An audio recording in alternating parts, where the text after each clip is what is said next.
thanks again for joining us this morning. And like Bud shared, we recognize today's a little bit different. We're going virtual only.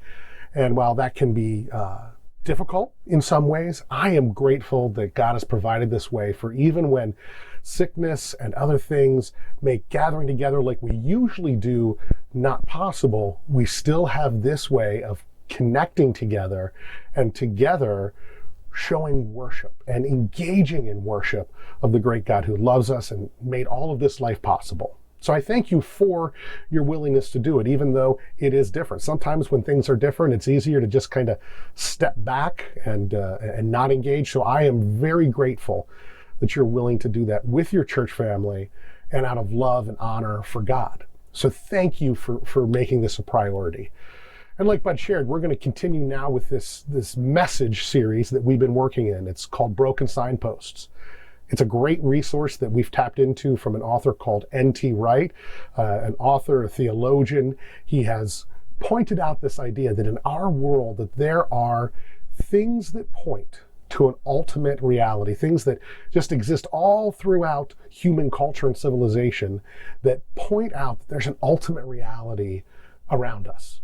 And that even though those things might be broken, that they're signposts nonetheless to something that is greater. And what we said it this way: the presence of signposts points to the reality of a destination. Just like if you see a signpost that says Harrisburg X number of miles down the road, you don't really ask, well, does Harrisburg really exist? No, you assume it based upon the signpost, even if the signpost might be crooked. Even if it might not be pointing in exactly the right direction, we know that it's out there, and that generally we expect that it will get us there eventually, especially when there are multiple signposts. And that's what we've looked at.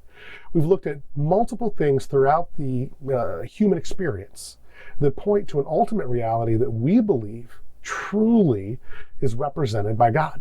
That he has created and crafted a world and a reality that points to him, and that we can find those signposts all around us. We started with justice and love. Those were the first couple weeks, that these drives for rights, or for wrongs to be set right, and that we all long for this deeper connection, this relational connection, that's in all human civilization. We noticed two more, the idea of spirituality, that we yearn for something beyond what is here, and the fact that beauty is both abounding around us, even in brokenness, but the fact that we yearn for it points that there again is this reality beyond what we see right now.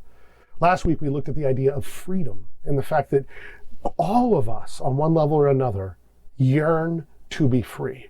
We might even fully understand what that means, but we know that we're made for it. And that freedom we looked at from the pages of the Bible, from Scripture, that freedom is ultimately found in following the design that God has for us. Well, this week we're going to look at another one that is huge. And again, one of those topics that we could spend weeks and weeks discussing in this kind of a setting. But hopefully this will get us started at really seeing the value and the nature of what this signpost is and what it points us to. And that signpost is truth. And quite frankly, all of us have a value of truth in one way or another.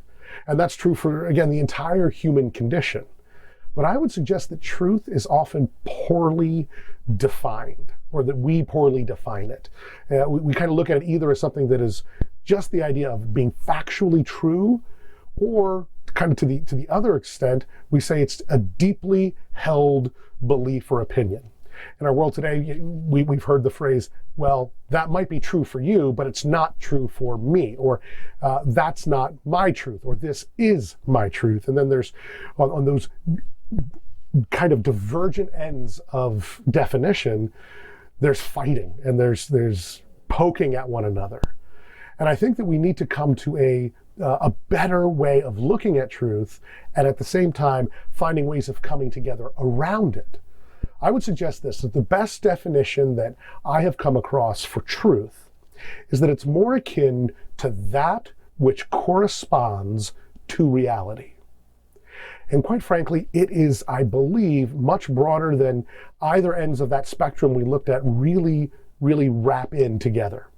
In fact, I would say that it is something that accords with facts, but it also integrates all areas of both knowledge and, we could say, execution of what you do with it, that it is the experience of it as well, that those things are wrapped up into that definition of corresponding to reality.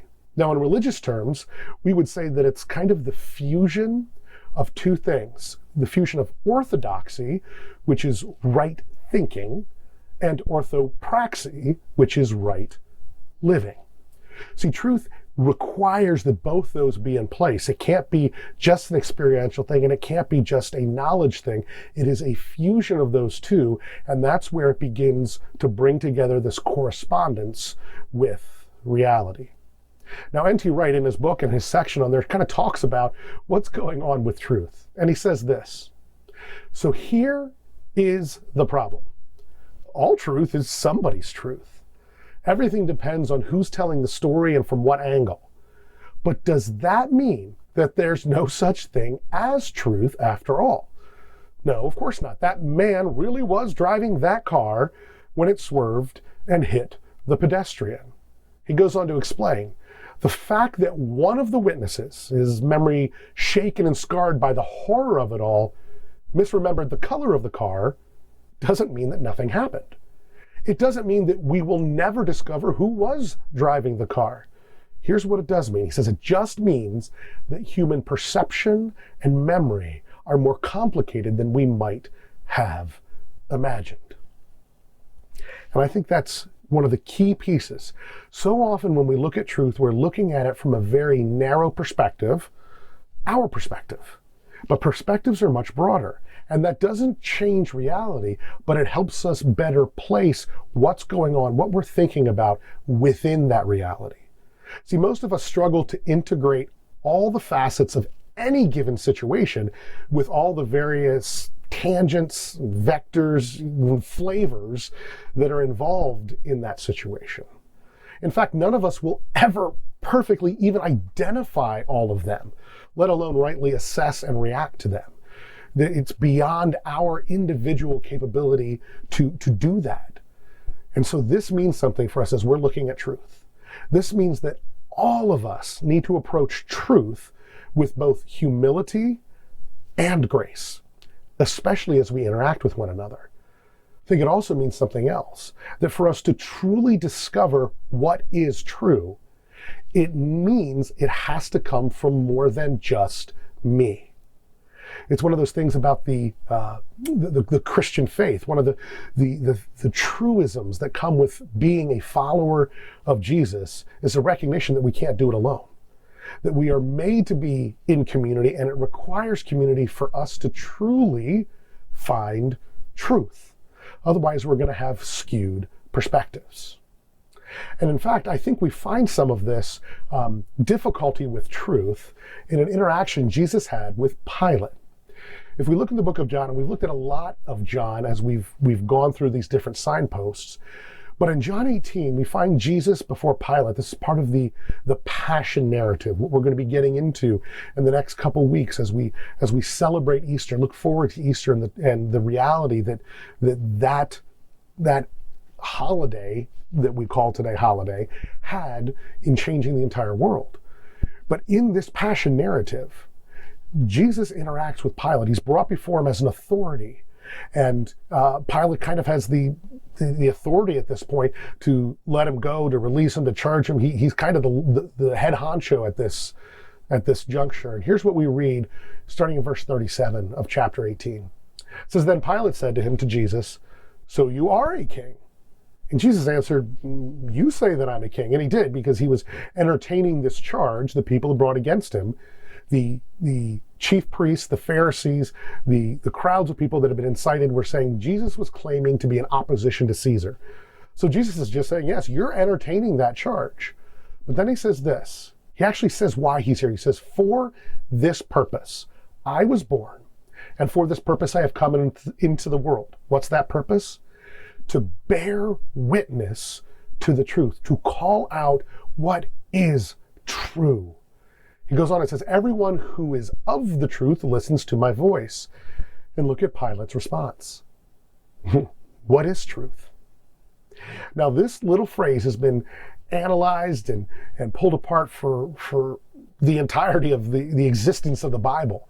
There's so much that is thought to be packed in here. What I want to suggest is this is not Pilate asking Jesus to explain what he meant. That's not what's going on. But in fact, I don't think it's Pilate actually pondering philosophically about the nature of truth. And many times that's kind of what's brought up with that question as people look at it. I really believe this is Pilate communicating that he doesn't believe Jesus' truth matters. He's relativizing truth and saying truth is really only as good as the power I give it. He's not embracing truth. Now, he thinks that truth matters, but he thinks he is the one who gets to say what is true. And it doesn't matter if it's true or not. It only matters if he says it is. And that's the power and the authority that he has in this time.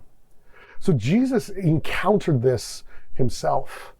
And I want to suggest, such as with all the other signposts we've looked at, that there's a universal drive for truth. I'm going to say it this way. The universal drive for true things points to the reality that truth is essential. We can't get away from wrestling with what is true, because what true really does matter. It is essential for the human condition. It is essential for reality to exist that truth is there, because truth is what corresponds with reality. If there are real things, then there is truth. So what does it mean that it's essential? I think Jesus gets to the heart of it. Stripping away all the other stuff, he gets to what does it matter about truth.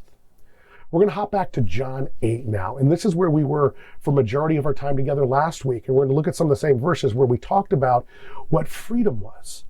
But there's a connection between freedom and truth. Look here what Jesus says in his interaction with the Jewish people in John 8. And primarily, he's looking at the Pharisees. That's who he's been interacting with. So Jesus said to the Jews who had believed him, if you abide in my word, if you live in it, if you act this out, you are truly my disciples, and you will know the truth.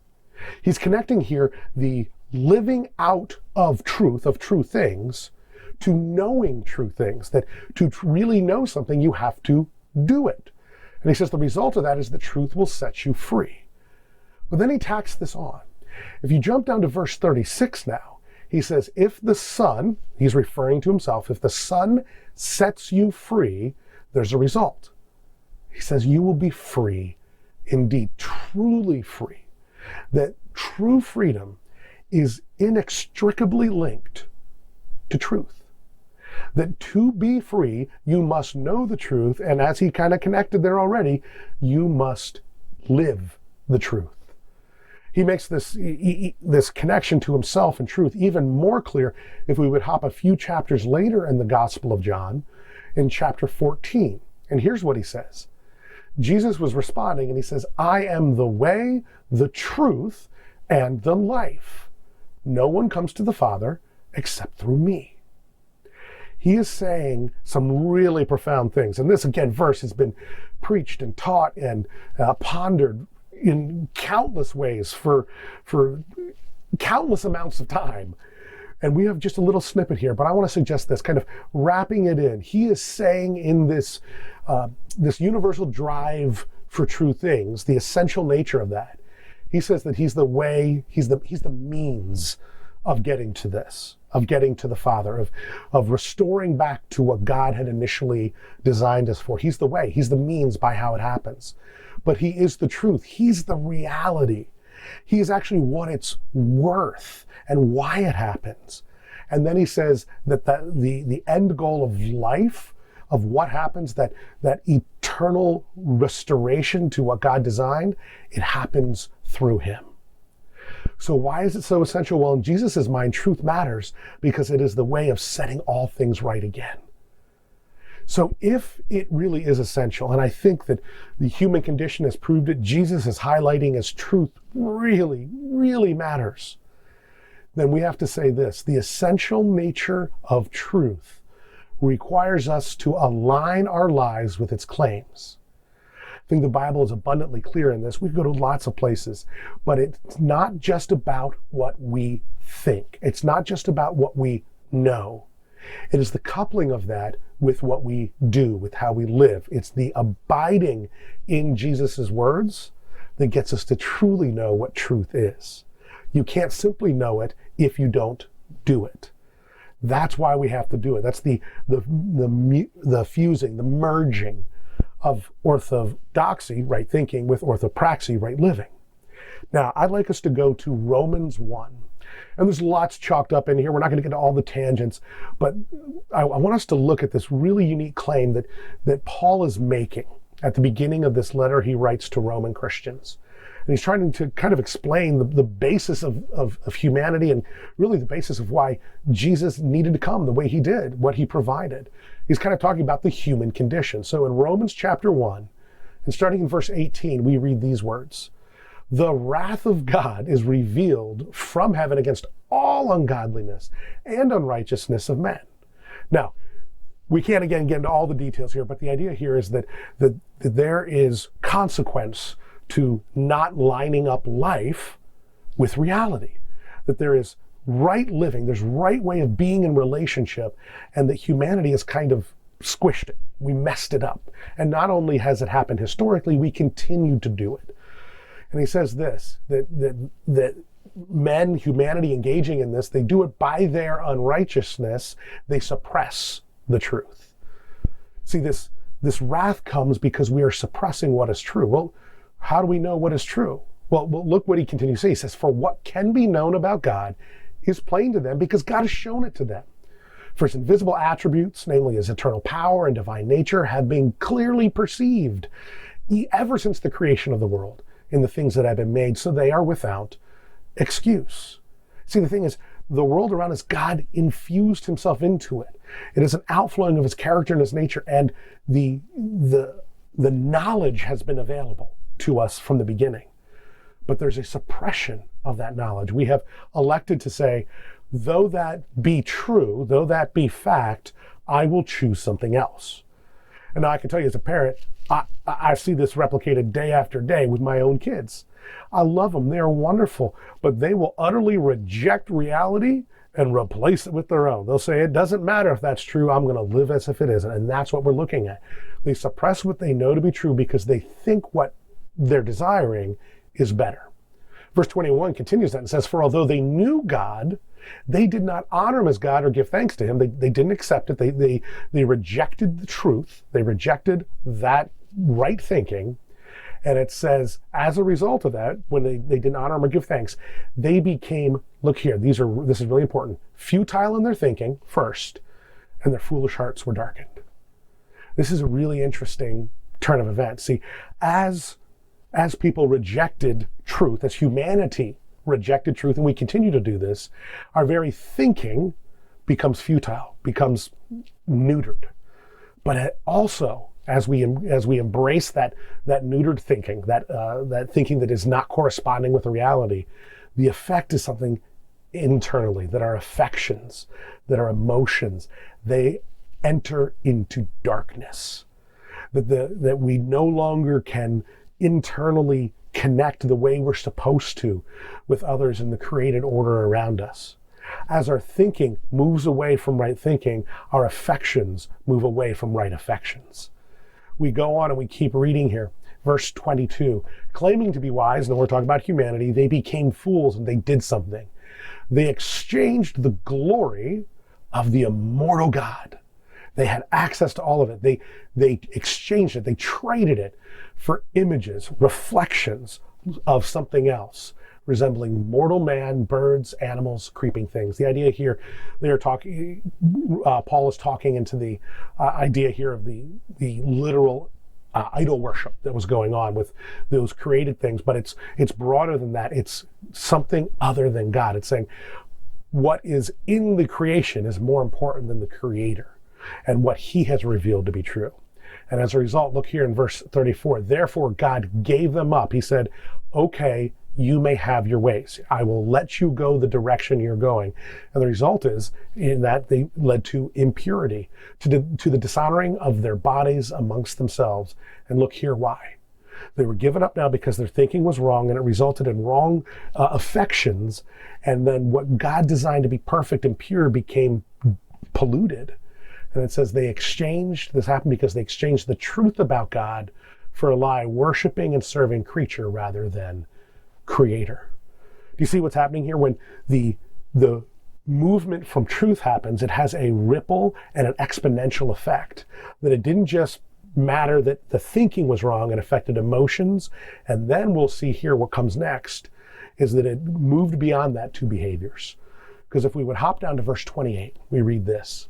Since they did not see fit to acknowledge God, God gave them up to a debased mind. He gave them over to that wrong thinking. And that resulted that they did what ought not to be done. Now, so often, I think some of the charges against the Christian faith, against God, is that God is almost selfish and that he gets angry when he's not looked at the right way. And I don't think it's an appropriate way of assessing this. Because look what his charge is. So what ought not to be done? It's not about himself. Look here. He says, they were filled with all manner of unrighteousness, evil, covetousness, malice. They were full of envy, murder, strife, deceit, maliciousness. They were gossips, slanderers, haters of God, insolent, haughty, boastful, inventors of evil, disobedient to parents, foolish, faithless, heartless, ruthless. You see what happens, the result of it, the behavior that comes out of the debased mind with the darkened emotions are that people hurt people. When it says that the wrath of God is revealed against the unrighteousness and ungodliness at the beginning of the passage we looked at back in verse 18, what he's really angry about, what makes God angry, is when we hurt other people. And it comes as a result of that wrong thinking, of not embracing truth. All these things, and regardless of where you're at, when it comes to religion, to faith, to Jesus, I would suggest you look at that list and say, those are all terrible things. What we can see here is that the link to getting there is when we move away from that perfect ideal that God designed us for, and we exchange the truth of God for a lie, that what is in the creation is of higher value than the creator in how we think about it and how we approach it and what we do with it. So I want to suggest this as kind of our last big point. And that's that the primary way that we align our lives with that truth, what wasn't happening according to Romans 1, is by loving others. We cannot miss this. Because in, again, our Christian faith, our history has been often to align with right thinking, and somehow along the way we let right living, right doing, right practice fall away. That we will proclaim truth, true things, factual things, but in a way that devalues, that maligns, that disrespects, that hurts others made in the image of God. And so our thinking does not line up with our living, and so we are not living in truth. The primary way that we align our lives with truth is by loving others, is through loving others. When Jesus was asked, what's the greatest commandment in all of Scripture, he said, love the Lord your God with all your heart, soul, mind, and strength. And then he says, and the other is like it. And although we might want to rank them, they're really, the way it's constructed, they go together. You can't do one without the other. He says the other is love your neighbor as yourself. We cannot love God without loving others. And the only way to most truly love others is by loving God, because what he wants us to do is to make sure that we are corresponding with reality, that we are living truth, loving truth into their lives, that we are promoting freedom in their lives, we're promoting justice in their lives, we're promoting beauty in their lives. All these signposts, that we manifest that in people's lives. That's how we align our lives with truth. That's the primary way. Now, does it require right thinking? Absolutely. And that's why facts matter, truth matters. We have to make sure it corresponds with all of reality, not just with my proclamation of my words. So I'd like us to go to one kind of final passage together. And this is, while we've been looking at the Gospel of John, his story of the good news of Jesus, he also wrote 3 letters to those that he had been reaching for the sake of Christ with the love and the gospel, the good news of Jesus. And one of the first letters is called 1 John. In chapter 3 and verse 16, here's what we begin reading. He says, by this we know love. For us to truly know what love is, this is how it happens. He says that he, Jesus, laid down his life for us. And look here what he couples. He says, for we ought therefore to lay down our lives for the brothers. The result of knowing love is receiving the love that Jesus has offered to us, forgiving us for sins, making the way back to God possible, setting right what we have broken. He offers that to us. If he's going to go that far for us, we ought to lay down our lives for others, that we put ourselves on the line for the good of others. That's central to the Christian experience. That's central to being a Jesus follower. If we cannot do that, we cannot follow Jesus. And here's how he explains it. He says, verse 17, but if anyone has the world's goods, if you've got stuff, and then you see your brother in need, okay, you see the situation? You've got stuff, somebody else needs stuff. It says, yet closes his heart against him. How does God's love abide in him? And remember what Jesus said. If you want to be free, the Son will set you free, but you have to abide in his words, and then you know truth. So you know truth by abiding. We know love by experiencing the truth of Jesus. And if we're going to abide, if we're going to have that life, that freedom, that truth, it means that we interact a certain way with the others that God has created, with the rest of humanity. And as kind of a spiritual father to these people, he says, little children, let us not love, look here, in word or talk, but in deed and in truth. That's how we love. We love in deed and in truth. Now, does that include how we speak? Yes, but so often we leave it with this just kind of, oh yes, I love you, but, and then we tell you how wrong and messed up you are. Now, it's important for us to understand when we're messing up. It's important for us to understand if we're living in a place of brokenness and darkness, to be brought into healing and into light. That is available through Jesus for all of us. But if it's just the words and we're not willing to couple that with real tangible action, we're missing what is most important here.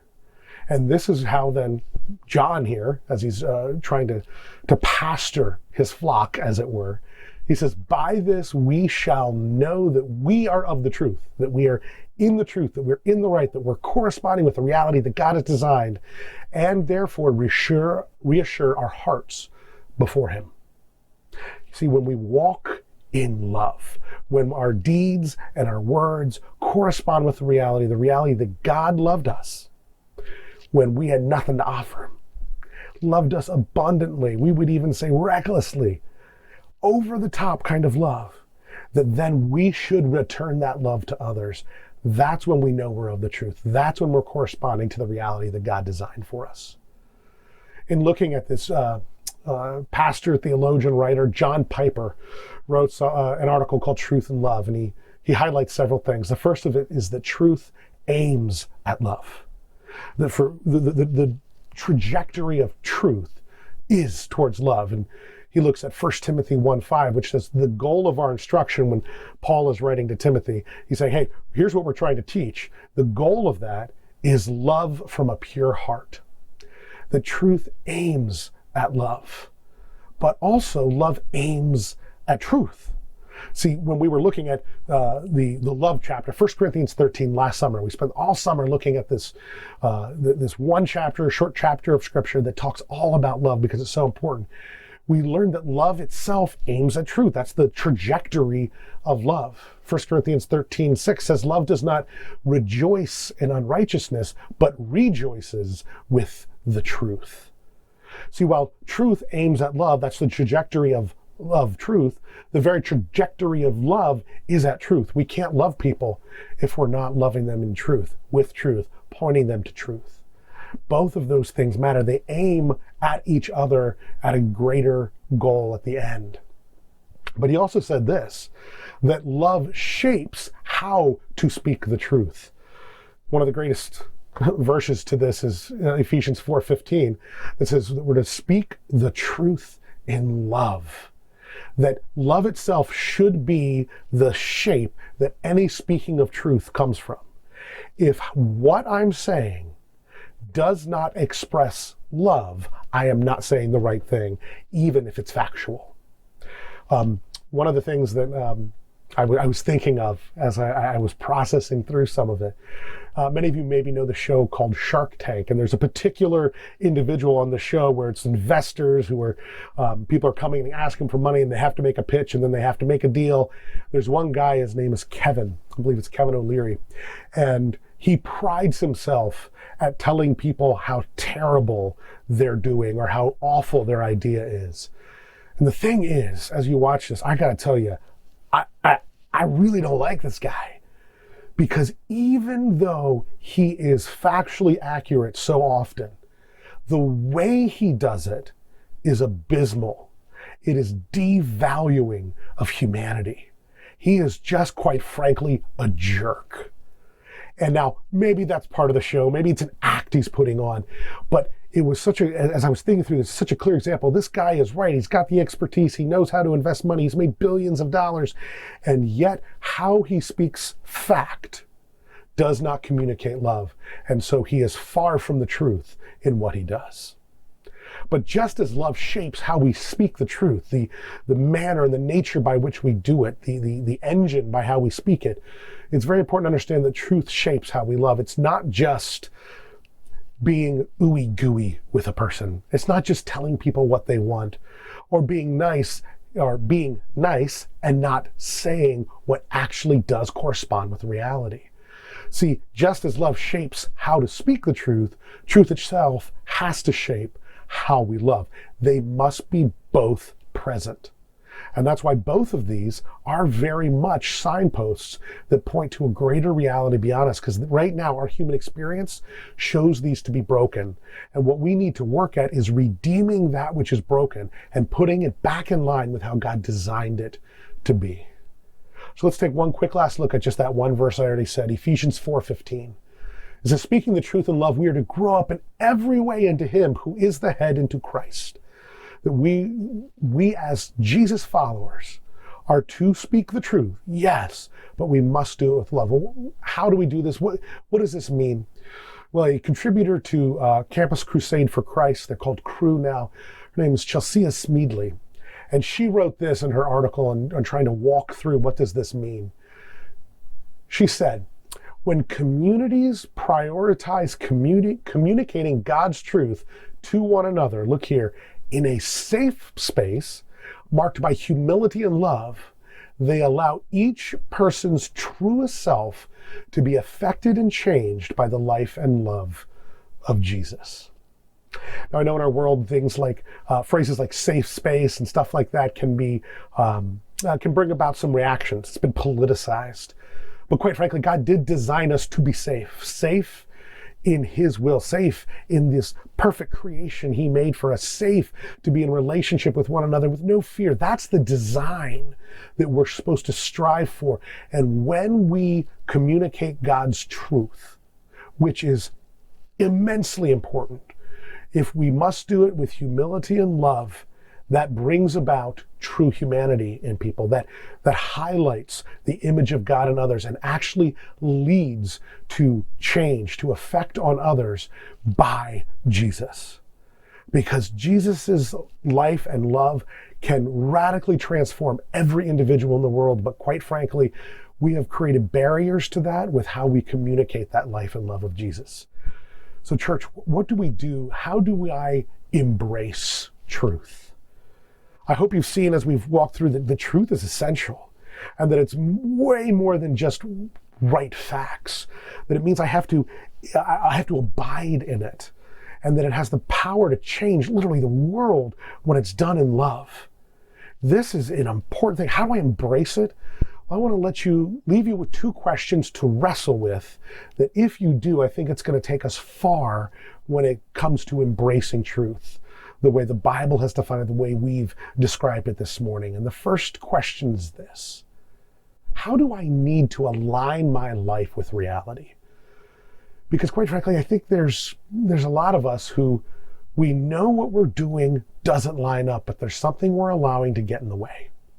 Maybe it's a secret sin that we're holding on to for some reason or another. Maybe it's something we know we're supposed to do, but I'm fearful of it. That there are things that I know are true, but my life doesn't line up with it.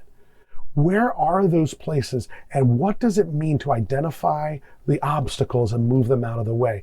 Because the more and more that our lives line up with reality, that my life corresponds with the truth that God has communicated in His Word and His world, as I correspond with that reality, I step into truth and I step into life and freedom and all these things that we've already been looking at. Where are those areas? And for each of these questions, I invite you to ask others to give you input. Say, how would you answer this as you look at my life? And the second is a very important one too. And that's this: where do my words, and we could say actions, but focusing specifically on words right here, where do my words not match how Jesus wants me to act? That is one of the things that I know I have seen Jesus's followers do that breaks my heart, and I believe breaks Jesus's heart, and I know I do it too. I am speaking, I am preaching as much to myself as I am to anyone listening right now. But that is that there are times where what I say doesn't line up with how Jesus wants me to act. So often we focus on minor things and not point back to the major things, the things that Jesus did. You know, the idea that we are to pursue justice, we're to pursue love, we're to pursue peace. These things that are just clearly central pieces to what it means to be a Jesus follower, and I will get stuck on some small thing that somebody doesn't agree with me. And in that stuckness, I devalue them. I do not speak with kindness, with gentleness, with humility, the very things that God has called us to. Where do my words and how I'm speaking, how I'm responding to people not line up with how Jesus wants me to act? I go back to that Kevin O'Leary example. What he's saying is true, but how he's saying it is abysmal. What he's saying is factually accurate, and yet I believe it makes Jesus weep because he devalues, he disrespects, he beats down the humanity in others. We cannot do that, church. If we are going to follow Jesus, we have to be, using our kind of theme word for the year, we have to be resolved to do it the Jesus way. That's how we're going to embrace truth. We do it by doing it the Jesus way. So, church family, I thank you for taking, again, a few moments to look at truth. And obviously, there's so much more. There's so many layers to this. The fact that all of our perceptions come together for us to best understand truth. It's why it's so important for us to be in community, for us to be with one another, not just on Sunday mornings, but other times with our life groups and other gathering points. We shape and refine one another as we bring our perspectives in, as we help look at what does really correspond to reality, doing things the Jesus way. So, church family, will you be resolved to embrace truth the way Jesus is calling you to?